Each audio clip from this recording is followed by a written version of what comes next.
Salut à tous, c'est Guillaume. Aujourd'hui, on se retrouve pour une nouvelle vidéo high-tech sur la chaîne secondaire. Aujourd'hui, nouvelle vidéo de config PC Gamer. Donc dans cette vidéo, je vais vous donner mes recommandations pour une config sur un certain budget. Donc là, c'est 2500 €, mais sachez que je vous mets dans le petit i en haut à droite, juste là, les précédentes configs qu'on a fait. Il y avait 700 €, 900 €, 1200 €, 1008 et aujourd'hui 2500 €. Donc vous retrouvez tout dans le petit i en haut à droite. Pour info, ce qu'on va faire, n'hésitez pas à retourner voir les autres vidéos. Vous mettez un like sur la config qui vous plaît le plus. Sachez que cette config, fin août, début septembre, je vais la commander, la monter, la tester et elle sera offerte à un abonné, ensuite dans un setup offert à un abonné. Donc voilà, n'hésitez pas, en fait, faites une sorte de vote, vous mettez un like sur la config qui vous plaît le plus et moi je verrai celle qui a le plus de likes, je la commande et je la prends. Donc voilà, mais si vous êtes intelligent, vous allez liker celle-ci les gars, parce que celle-ci c'est la grosse config et en vrai moi c'est vrai que ça me fait plaisir d'offrir des gros PC aux abonnés quand je viens chez eux. Donc évitez de liker la config à 700 € s'il vous plaît, même si en soi elle est intéressante pour ce budget-là. Donc voilà, donc n'hésitez pas à aller voir les autres vidéos si jamais ça vous intéresse, à liker celle que vous voulez que j'offre pour la prochaine vidéo où j'offrirai un setup à un abonné. Et comme d'habitude, comme pour les autres configs que j'ai fait avant, là vous avez deux versions. Vous avez la version pour ceux qui veulent processeur Intel et la version pour ceux qui veulent processeur AMD. Donc voilà, il y a quand même, j'essaie de donner le choix à chaque fois parce que je sais qu'il y en a qui ont leur préférence. Et moi, à chaque fois, je vais vous préciser, comme d'habitude, je vais vous dire, moi, je partirai plutôt sur la config AMD ou Intel. Là, typiquement, sur cette config-là, moi, perso, je partirai sur la config AMD parce qu'il y a un super processeur dedans. Donc j'aurais tendance à partir sur la config AMD, même si sur les précédentes, je préfère un petit peu les versions Intel. Bon, alors du coup, je vous montre tout de suite mon PC et voici directement la carte mère. Alors pour info, vous avez les liens et les références de tous les produits des configs, c'est dans la description de la vidéo juste en bas. Et si vous avez des petites suggestions, j'ai vu là dans la dernière vidéo, il y en avait un qui disait « Ah, la carte mère, elle est 15 € moins chère sur tel site ». N'hésitez pas à partager tous les bons plans dans les commentaires. Dès que vous voyez des prix intéressants à droite à gauche, ou même si vous voyez une carte mère qui serait peut-être mieux et au même prix ou moins cher, n'hésitez pas parce que vu que les prix bougent beaucoup, ça se trouve là la vidéo elle sort et 2 semaines après il y a un bon plan sur une carte mère. Donc n'hésitez pas à vous partager entre vous aussi toutes les petites astuces et vos recommandations.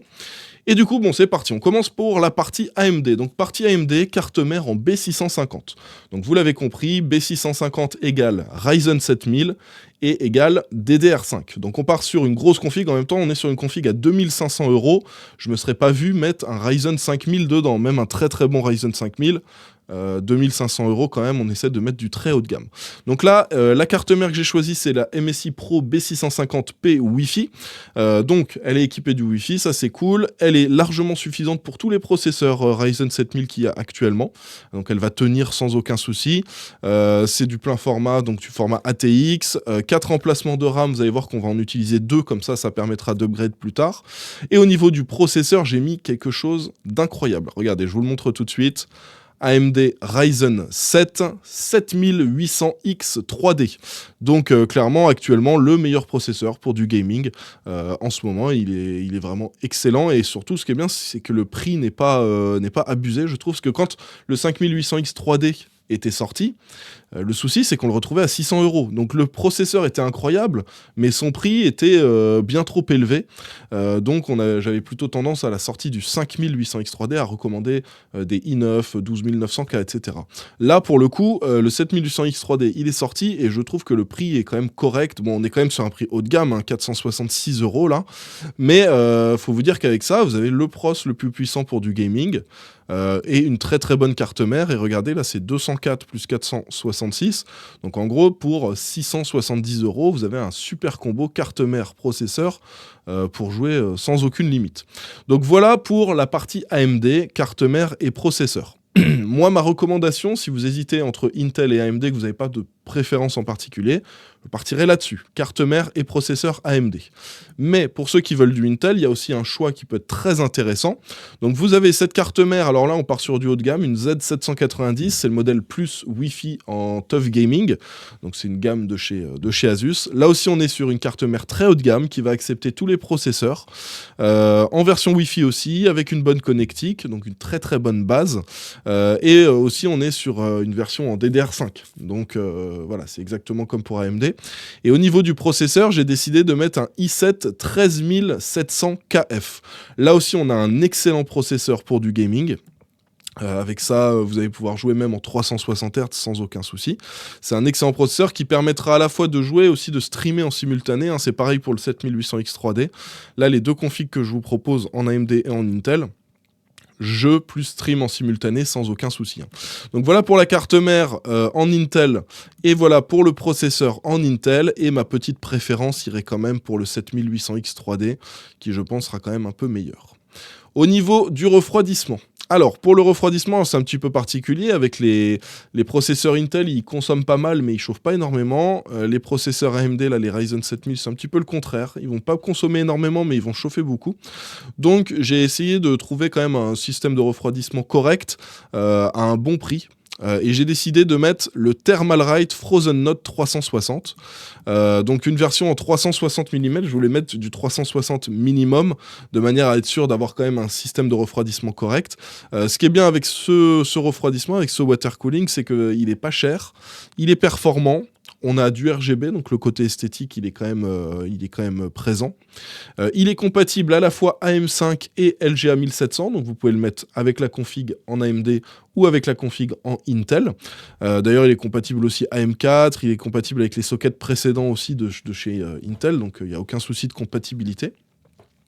Il existe aussi en version blanche, si jamais il y en a qui veulent changer quelques petits éléments dans la config pour partir sur une config blanche, c'est tout à fait possible, et c'est même 2 € moins cher si vous prenez la version blanche. Donc voilà, c'est un water cooling qui est validé, confirmé. D'ailleurs vous verrez d'ici septembre, vous aurez une vidéo sur ma chaîne principale avec un test de plein de ventirad et une autre vidéo avec le test de plein de water cooling, et vous aurez justement les résultats du Thermalright Frozen Note à ce moment-là. Donc voilà pour carte mère, processeur, système de refroidissement. Maintenant on parle de la RAM. Donc la RAM, que ce soit sur Intel ou sur AMD, on part sur de la DDR5. Mais attention, ce sera des kits différents suivant si vous prenez Intel ou AMD. Donc petit rappel, si vous prenez une config en Intel, la grosse recommandation que je vous fais, moi, c'est de prendre du 6000 MHz CL30. Donc CL30, ça c'est la latence, ça c'est la fréquence. Donc le but c'est toujours d'avoir la fréquence la plus élevée possible et la latence la plus faible possible pour avoir le plus de performance. Donc là, le truc, c'est que vu qu'on est sur une config AMD, ça sert à rien de monter au-delà des 6000, parce qu'au-delà des 6000, on commence à avoir des soucis, on n'arrive plus à booter, voilà. Et CL30, du coup, en fait, on se cale sur du 6000 MHz, on essaie de prendre la latence la plus faible. CL30, c'est vraiment le bon spot. Vous voyez, là, pour 143 €, on a un kit en CL30, 2 x 16 Go, donc 32 au total. Et après, si vous voulez des latences plus faibles en 6000 MHz, le truc, c'est que les prix s'envolent. Donc pour moi, je trouve que c'est un petit peu du gaspillage, sachant qu'on va y gagner très peu en performance en baissant encore la latence. Et au final, là, on arrive à avoir le bon spot avec l'excellent rapport performance-prix. On est quand même sur des barrettes haut de gamme, on n'est pas sur du 5200 C40. Donc on est sur du 6000 C30, et je pense qu'avec ce kit-là, c'est là qu'on va vraiment pouvoir exploiter à fond la config avec le 7800X3D. Donc vous voyez qu'ici, il y a un profil AMD Expo. Donc profil AMD Expo, en fait, quand vous allez mettre vos barrettes de base dans votre config, elles vont pas être à 6000 C30, elles vont être avec les valeurs par défaut. Alors je sais plus ce que c'est pour les AMD, ce serait pas du 5002 ou du 5006, je sais plus.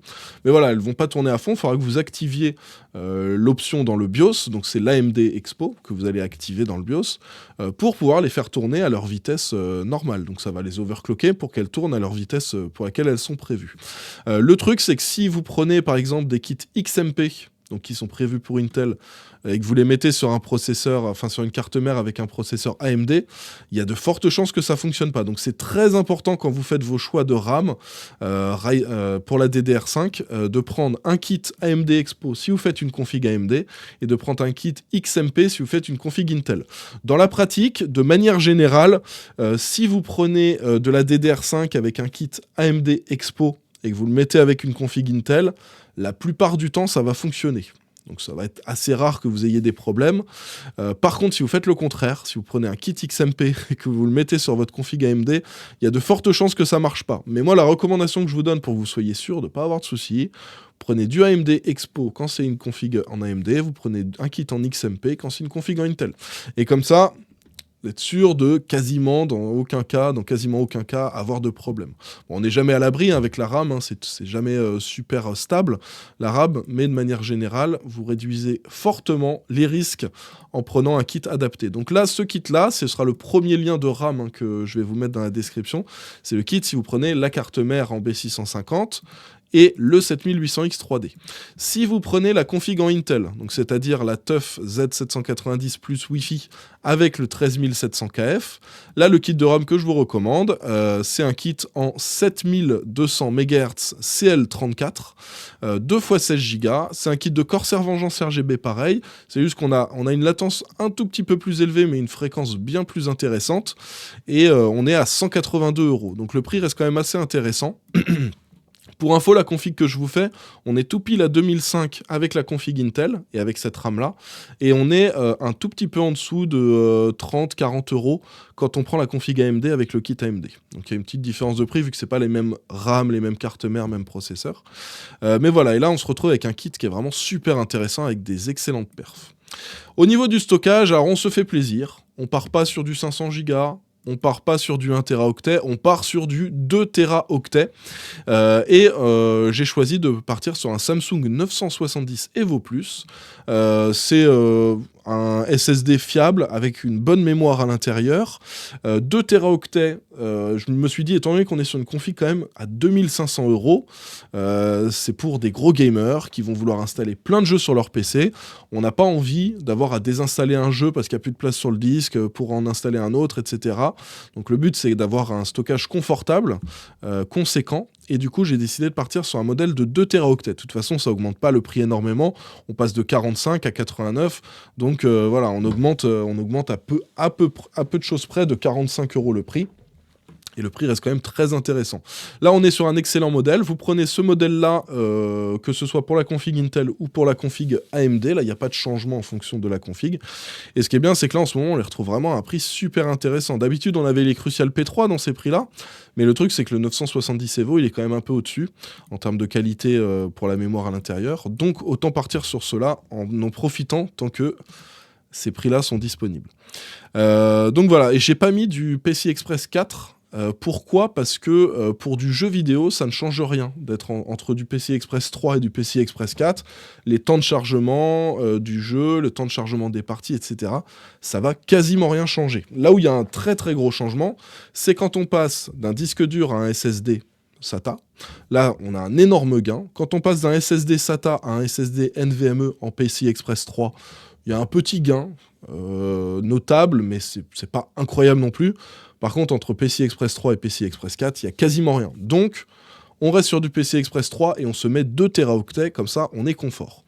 La carte graphique, alors j'ai 2 propositions à vous faire. Sachez que si vous partez sur celle-ci, vous serez tout pile à 2500 €. Donc là, c'est une RTX 4080, un modèle de chez PNY. C'est pas la carte qui, selon moi, a le meilleur rapport performance-prix. Ceux qui ont vu ma vidéo quelle carte graphique choisir pour son PC gamer sur la chaîne principale, vous savez que mes recommandations se portent quand même plus vers AMD. C'est pour ça que j'ai aussi une recommandation AMD à vous faire. Là, donc si vous voulez du Nvidia, vous pouvez partir sur la 4080, vous serez tout pile à 2500 € de budget. Celle-là, elle est à 1168 €. Pour info, il y en a une qui a une quarantaine d'euros de plus, il y a un peu de RGB dessus. Donc si vous voulez un petit peu de RGB sur votre carte graphique, là au niveau des ventilateurs, vous pouvez prendre celle-ci. Et donc là, on serait à 2005 ou 2460 pour la config AMD. Si jamais vous préférez partir sur du AMD, moi perso c'est ce que je ferais. En perso là, si je faisais cette config là à 2005, je partirais sur le processeur AMD et cette carte graphique en AMD, donc c'est une RX 7900 XTX.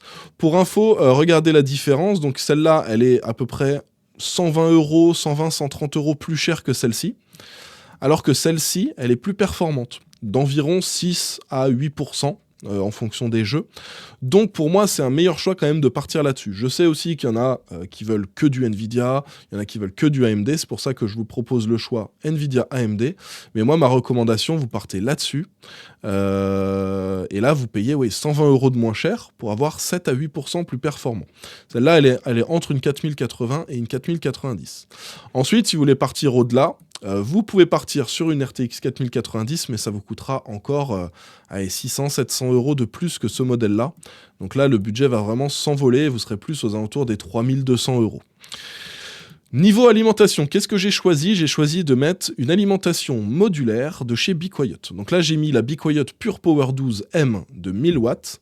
Pour info, donc celle-ci, elle coûte 161 €. C'est les derniers modèles. On a les connecteurs 12 VHPWR. Elle est 100% modulaire. Elle a toutes les protections qu'on peut attendre d'une alimentation. Et le prix, je trouve, il est très correct.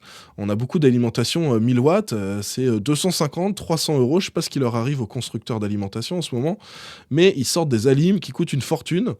Et 6 mois après, elles coûtent 2 fois moins cher. Donc moi, ce que je vous conseille, c'est de faire un achat judicieux, partir sur un bon modèle, mais qui n'aurait pas un prix démesuré.